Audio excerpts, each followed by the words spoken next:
গো চা বানাবো, তুই খাবি চা? হ্যাঁ। আজকে উঠে পড়লাম, ভাবলাম চাটা বানিয়ে নিই, তুই আবার পড়তেও যাবি।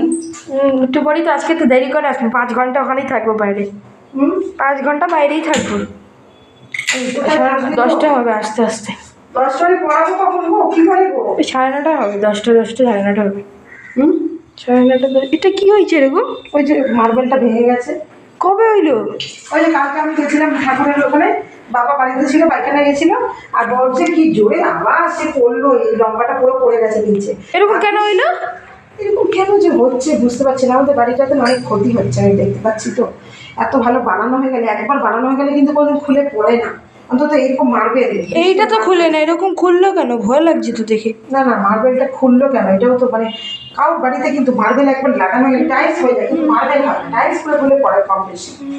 মার্বেলটি কেন করলো? নজর লেগে গেছে তো। পিসি বাড়ি বলে বলে চাই না বাড়িটা হোক।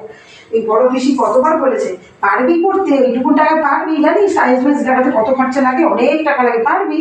তো বাবা বলেছিল না করলে টাইলস লাগিয়ে করবো। মানে নজর লেগেছে, আমাদের তো ক্ষতি চায় না, সারাক্ষণ বদমাস না হিংসে করে না।